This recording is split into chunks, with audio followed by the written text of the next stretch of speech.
ఏదైతే నిన్న ఉస్మానియా యూనివర్సిటీ వేదికగా నీట్ పరీక్షని రద్దు చేసి నీట్ పరీక్షని మళ్ళీ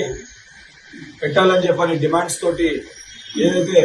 ఏఎస్ఎఫ్ అధ్యక్షుడు ఏఎస్ఎఫ్ లక్ష్మణ్ ఎస్ఎఫ్ఐకి వెళ్ళి Rajinikanth PDS Ramakrishna BJS Arun AIYF Dharmendra DYFI Ramesh TYL Pradeep YJS Salim NSU Abhijit youth Congress Rohit ఏదైతే ఉన్న విద్యార్థి సంఘాలు యువజన సంఘాలతోటి తెలంగాణ రాష్ట్ర వ్యాప్తంగా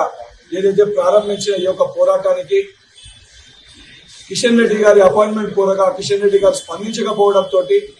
వారి ఇంటి దగ్గర నిరసన తెలియజేసి ఏదైతే తెలంగాణ రాష్ట్రంలో ఎగ్జామ్ రాసిన 60,000 మంది పైగా విద్యార్థులకి అదేవిధంగా భారతదేశ వ్యాప్తంగా నష్టపోయిన 24 లక్షల మంది విద్యార్థులకి వారి కుటుంబంలో ఒక కుటుంబ అన్న పాత్ర ప్రతి ఒక్క విద్యార్థి యువజన రాష్ట్ర కార్యవర్గ సభ్యులు జిల్లా కార్యవర్గ సభ్యులు తీసుకొని బీజేపీ పార్టీకి ఇది ఒక శాంపుల్ లెక్క ఈ సమస్యని పరిష్కరించకపోతే ఈ రోజు ఏదైతే జరిగిందో ఇది కిషన్ రెడ్డి గారిని బండి సంజయ్ గారిని తెలంగాణ రాష్ట్రంలో తిరగనివ్వమని చెప్పి అన్ని విద్యార్థి యువజన సంఘాల తరఫున హెచ్చరిక జారీ చేస్తూ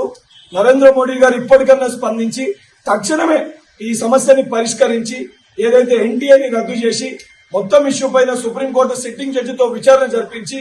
మళ్లీ నీట్ ఎగ్జామ్ ని కండక్ట్ చేసి భారతదేశ ప్రజలకి 24 లక్షల మంది విద్యార్థులకి వాళ్ళ తల్లిదండ్రులకి బహిరంగ క్షమాపణ చెప్పాలని చెప్పి ఐక్య విద్యార్థి యోజన సంఘాల తరఫున కేంద్ర ప్రభుత్వానికి హెచ్చరిక జారీ చేస్తున్నాం. అసలైన తొలి వెలుగు. ఫాలో వాట్సాప్ @తొలి వెలుగు అఫీషియల్.